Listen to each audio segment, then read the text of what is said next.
जो मैं आपको बताने जा रहा हूँ, जो दीपक का घी या तेल होता है, जो दीपक आप जलाते हैं, सुबह और शाम भगवान के सामने दीपक जलाया जाता है। जो भी आपके इष्ट देव हैं, उस दीपक का जो तेल होता है या घी होता है, उससे किस प्रकार आप आराम ले सकते हैं, किस प्रकार उसका चमत्कार आपको देखने को मिलेगा। और वो जो घी और जो तेल है, वो आपके जीवन को कैसे बदल कर रख सकता है, आपने कभी सोचा भी नहीं होगा। मैं आपको बता दूं कि जो दीपक आप जलाते हैं सुबह और शाम, उस दीपक में एक विशेष ऊर्जा होती है, और वो ऊर्जा जो है, वो ऊर्जा बड़े से बड़े कार्य को करने में सक्षम होती है।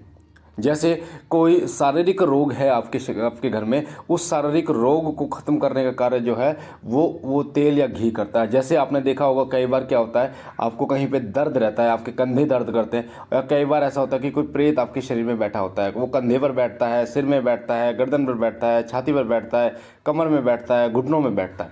तो जिस जगह पर वो बैठता है, उस जगह पे आपको भारीपन महसूस होता है, दर्द होता है। तो क्या होता है कि जो दीपक का तेल या फिर घी होता है, उसमें इतनी शक्ति होती है कि अगर आप उसको लगाते हैं पूजा करने के बाद, उसको अपने, जिससे हम फिंगर कहते हैं ना, वो रिंग फिंगर कहते हैं, जिससे तिलक लगाते हैं, उस उंगली से, और उसे लगाते हैं, मलते हैं, और आप देखेंगे कि वो दर्द जो है वो गायब हो जाएगा। और लगातार इसे अगर 21 दिन किया जाए तो वो बिल्कुल ठीक हो जाएगा। जो प्रेत होगा वो उस जगह से हट जाएगा और आपको तुरंत आराम मिलेगा। ये जो घी और ये जो तेल होता है, इसमें एक विशेष ऊर्जा होती है। और आपको बता दो, जो अखंड दीपक होता है, जो अखंड दीपक आप जलाते हैं, 11 दिन 21 दिन का अखंड दीपक जलाते हैं, या फिर नवरात्रों में आपने देखा होगा अखंड ज्योत जलाई जाती है। तो अखंड ज्योत का जो घी होता है, तेल होता है, उसमें इतनी ऊर्जा होती है कि वो आपके शारीरिक रोगों का तो नाश करता ही है, साथ ही अगर कोई ऐसी परेशानियां हैं जो लंबे समय तक परेशानी चल रही है, उस परेशानी का भी हल वो करता है, मात्र वो घी या तेल। पहली बात तो ये कि जब दीपक जलता है तो वो घी या तेल जो है वो थोड़ा सा गर्म होता है, और गर्म जो चीज़ होती है वो पहली बात तो आपको आराम देती है, दर्द में आराम देती है, शारीरिक रोगों में आराम देती है। जैसे लकवा है किसी को, या दर्द है किसी को, या मुड़ गया है पैर, या कोई परेशानी इस प्रकार के प्रेत से जुड़ी कोई परेशानी है, उसमें वो आराम देता है। तो जो अखंड दीपक होता है ना, उसमें अखंडता के हिसाब से उसमें वो शक्तियाँ उत्पन्न हो जाती हैं, जो शक्तियाँ आपके घर के अंदर से नकारात्मक ऊर्जा का दमन करती हैं, नकारात्मक ऊर्जा का मर्दन करती हैं, और आपके घर में देवीय शक्तियों का वास कराती है। तो जो अखंड दीपक जलाते हैं उसका तो एक विशेष फायदा होता है कि अखंड दीपक जलाने से देवीय शक्तियाँ उस घर में विराजमान होती हैं, और उस घर से नकारात्मक ऊर्जाएं हमेशा के लिए नष्ट हो जाती हैं। अखंड दीपक जलाने से आपके घर में स्थायी रूप से शक्तियाँ विद्यमान रहती हैं, और वो आपकी जो पुकार है वो सुनी जाती है, आपकी विनती बहुत जल्दी स्वीकार भगवान करते हैं। तो आपको अखंड दीपक अगर आपको जलाना है, तो आप 11 दिन या 21 दिन का अगर अखंड दीपक जला रहे हैं, तो उसका एक इस रूप से ध्यान रखिए कि कलावे की बाती, और उस दीपक के अंदर थोड़े से अक्षत आप डालिए। अक्षत यानी कि चावल। चावल और अक्षत में ये फ़र्क होता है कि चावल टूटे हो सकते हैं, अक्षत टूटे नहीं होते।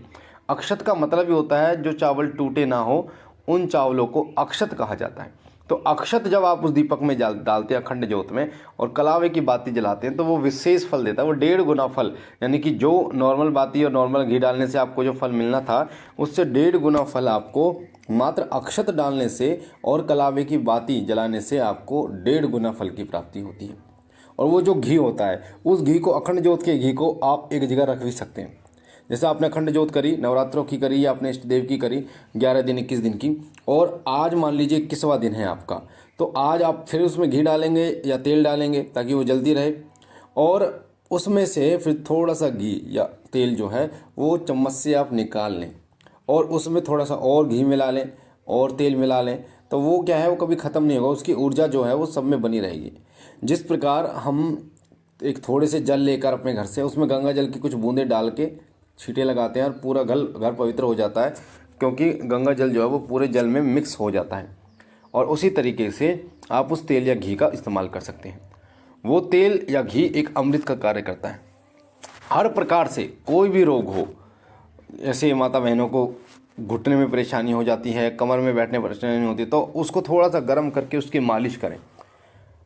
तेल और घी तो और भी होता है, पर जो जोत का तेल और घी होता है वो अपने आप में बहुत तेजस्वी होता है, गुणकारी होता है, उससे अच्छा कोई हो ही नहीं सकता। उसी तरीके से जो दीपक में फूल बनता है, फूल बनने के बाद जो फूल बनता है गुलाब का, कई लोगों के में बनता है, त्रिनेत्र बनता है, अलग अलग चीज़ें बनती हैं। तो उसमें जो कालीमा होती है, काजल होता है, हमारे यहाँ तो काजल बना लेते हैं उसका, उससे आपको तिलक करना है। उसे आप हनुमान जी के सिंदूर में थोड़ा सा मिला सकते हैं, रोली में मिला सकते हैं, और उसका रोज़ाना तिलक करने से उसका विशेष प्रभाव होता है। जो व्यक्ति इस फूल का रोज़ाना तिलक करता है उसके अंदर एक अलग सा आत्मविश्वास आता है, साथ ही वो लोगों के सामने अपनी बात पूर्ण रूप से रख पाता है और अपने जीवन में वो तरक्की करता है। लोग उससे प्रभावित होते हैं, उस फूल का इतना ज़बरदस्त प्रभाव होता है। साथ ही कोई व्यक्ति अगर नकारात्मकता के रूप में उसको देखता है, तो अगर वो व्यक्ति उस व्यक्ति को देख ले या उसकी नज़र जो है वो उस तिलक पर पड़ जाए, तो उसकी सारी नकारात्मक जो शक्ति ऊर्जा है वो उस तिलक, वो जो तिलक है वो उसको समाहित कर लेता है और उसके अंदर कोई नकारात्मकता नहीं रहती। तो इतना बड़ा फ़ायदा सिर्फ जोत के घी का और उस तिलक का होता है।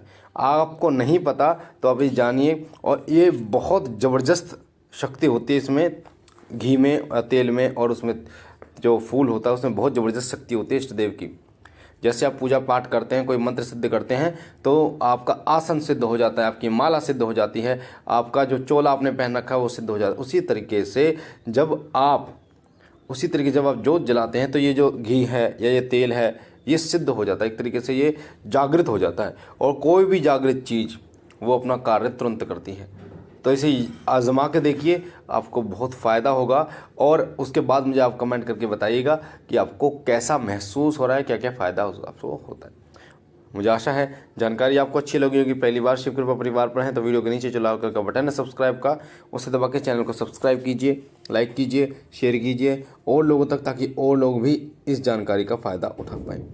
मैं बाबा भोलेनाथ और आदिशक्ति माँ काली से विनती करता हूँ कि वो सदैव आप पर अपने अनुकंपा बनाए रखें, आप और आपका परिवार सदा सुखी रहे, स्वस्थ रहे, खुश रहे। हम मिलते हैं एक नई जानकारी के साथ, तब तक के लिए ओम नमः शिवाय, ओम नमः शिवाय, ओम नमः शिवाय।